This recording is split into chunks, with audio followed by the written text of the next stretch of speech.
Ezequiel capítulo 46. Assim diz o Senhor soberano: a porta leste do pátio interno ficará fechada durante os 6 dias de trabalho da semana, mas será aberta aos sábados e nas comemorações da lua nova.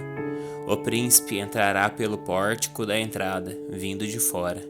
Ficará em pé junto ao batente da porta, enquanto o sacerdote apresenta os holocaustos e as ofertas de paz. Ele se curvará em adoração na passagem de entrada e depois sairá por onde entrou. A porta não será fechada até a tarde. O povo se curvará e adorará o Senhor junto a essa porta aos sábados e nas comemorações da lua nova. A cada sábado o príncipe apresentará ao Senhor um holocausto de 6 cordeiros e um carneiro, todos sem defeito. Apresentará uma oferta de cereal de 1 cesto de farinha, com o carneiro e a quantidade de farinha que puder com o cordeiro.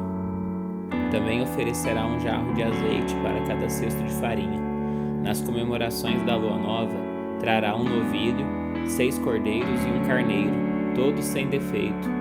Junto com o novilho apresentará um cesto de farinha da melhor qualidade, como oferta de cereal. Junto com o carneiro apresentará outro cesto de farinha, e junto com cada cordeiro apresentará a quantidade de farinha que desejar. Para cada cesto de farinha oferecerá um jarro de azeite. Quando o príncipe entrar, virá pelo pórtico e sairá por onde entrou. Mas quando o povo entrar pela porta norte para adorar o Senhor, durante as festas religiosas, sairá pela porta sul. E quem entrar pela porta sul, sairá pela porta norte. Ninguém sairá pela mesma porta por onde entrou, mas sempre pela porta oposta. O príncipe entrará e sairá com o povo nessas ocasiões. Portanto, nas festas especiais e nas festas sagradas, a oferta de cereal será 1 cesto de farinha da melhor qualidade para cada novilho, mais outro cesto de farinha para cada carneiro, e a quantidade de farinha que o adorador desejar oferecer por cada cordeiro. Para cada cesto de farinha será apresentado um jarro de azeite. Quando o príncipe oferecer voluntariamente ao Senhor um holocausto ou uma oferta de paz, a porta leste do pátio interno será aberta para ele, e ele oferecerá sacrifícios como faz aos sábados. Então ele sairá e a porta será fechada. A cada manhã vocês oferecerão um cordeiro de 1 ano sem defeito, como holocausto ao Senhor. Junto com ele apresentarão ao Senhor uma oferta de cereal, com a 6ª parte de 1 cesto de farinha e 1/3 do jarro de azeite, para umedecer a farinha da melhor qualidade. Este será um decreto permanente para vocês. O cordeiro, a oferta de cereal e o azeite devem ser apresentados como sacrifício diário a cada manhã sem falta. Assim diz o Senhor soberano: se o príncipe der um pedaço de terra para um de seus filhos como herança, pertencerá a ele e a seus descendentes para sempre. Mas se o príncipe der um pedaço de terra de sua herança para um de seus servos, o servo manterá apenas até o ano do jubileu. Nessa ocasião a terra voltará para o príncipe. Contudo, aquilo que o príncipe der a seus filhos será permanente. Além disso, o príncipe não poderá tomar a propriedade de ninguém à força. Se ele der propriedades a seus filhos, terão de ser de suas próprias terras, pois não quero que meu povo seja despejado de suas propriedades. As cozinhas do templo. Depois disso, o homem me levou pela entrada ao lado da porta e me conduziu às salas sagradas reservadas para os sacerdotes e que ficavam voltadas para o norte. Mostrou-me um lugar na extremidade oeste dessas salas e explicou: aqui os sacerdotes cozinharão a carne das ofertas pela culpa e das ofertas pelo pecado, e assarão o pão feito com a farinha das ofertas de cereal. Farão isso aqui para não ter de carregar os sacrifícios pelo pátio externo e correr o risco de consagrar o povo indevidamente. Então ele me levou de volta ao pátio externo e me conduziu a cada um de seus 4 cantos. Em cada canto vi uma área cercada. Cada uma dessas áreas cercadas tinha 20 metros de comprimento e 15 metros de largura, e eram rodeadas por um muro. Ao longo da parte interna desses muros havia uma saliência de pedra, com lugares para acender fogo debaixo da saliência, em todo o redor. O homem me disse: estas são as cozinhas, onde os assistentes do templo cozinharão os sacrifícios oferecidos pelo povo. Ezequiel capítulo 47. O rio que cura. Depois disso, o homem me levou de volta à entrada do templo. Ali notei que jorrava água para o leste por debaixo da porta do templo e passava à direita do altar, do lado sul. Ele me levou para fora do muro e pela porta norte e me conduziu até a entrada leste. Ali vi que a água corria pelo lado sul da porta leste. O homem me conduziu pela água e enquanto caminhávamos, ele ia medindo. Quando percorremos 500 metros, ele me levou para o outro lado do rio. Ali a água chegava a meus tornozelos. Ele mediu mais 500 metros e atravessamos o rio novamente. Dessa vez a água chegava aos meus joelhos. Depois de mais 500 metros, chegava à minha cintura.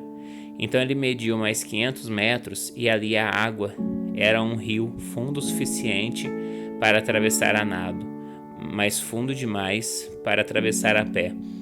Ele me perguntou: filho do homem, você está vendo? E me levou de volta à margem do rio. Ao voltar, fiquei surpreso de ver muitas árvores que cresciam dos dois lados do rio.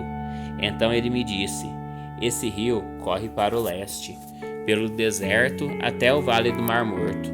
Sua água tornará pura a água salgada do Mar Morto. Por onde a água deste rio passar, haverá muitos seres vivos. O Mar Morto ficará cheio de peixes, porque sua água se tornará pura. Surgirá a vida por onde esta água fluir. Pescadores ficarão às margens do Mar Morto, desde En-Gedi até em Eglaim.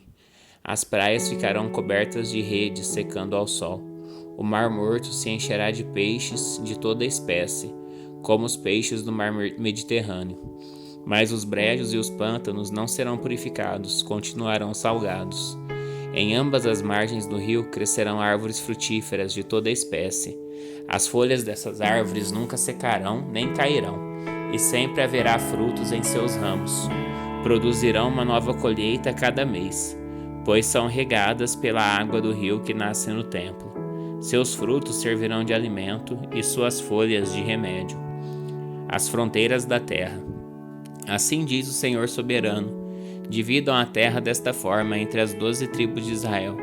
Os descendentes de José receberão 2 porções de terra. As outras tribos receberão porções iguais. Jurei solenemente que daria esta terra a seus antepassados, e agora ela passará para vocês como sua herança. Estas são as fronteiras da terra. A fronteira norte se estenderá do Mediterrâneo, passando por Etlon, depois por Lebo-Amate até Zedade. Dali seguirá para Berota e Sibraim, que ficam na divisa entre Damasco e Amate, e por fim para Ezeraticon, na divisa de Aurã. Portanto, a fronteira norte se estenderá do Mediterrâneo até Azar-Enã, na divisa entre Amate ao norte e Damasco ao sul. A fronteira leste começará num ponto entre Aurã e Damasco e se estenderá para o sul ao longo do rio Jordão, entre Israel e Gileade, passando o Mar Morto, e prosseguindo para o sul até Tamar. Essa será a fronteira leste. A fronteira sul se estenderá de Tamar até as águas de Meribá, em Cádiz, e de lá seguirá o curso do ribeiro do Egito até o Mediterrâneo. Essa será a fronteira sul.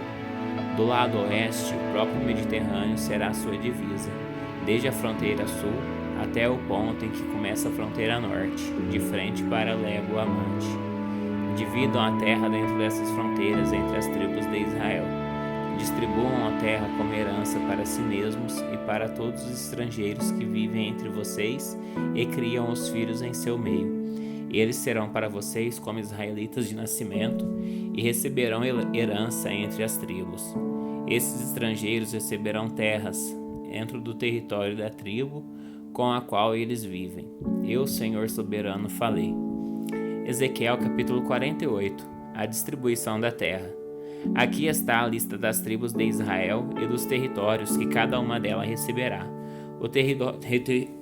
O território de Dan fica no extremo norte. Sua divisa segue a estrada de Etlon até Lebo-Amate, e de lá para Azarenã, na fronteira de Damasco, e com Amate ao norte. O território de Dan se estende pela terra de Israel de leste a oeste. O território de Azer fica ao sul do território de Dan, e também se estende de leste a oeste.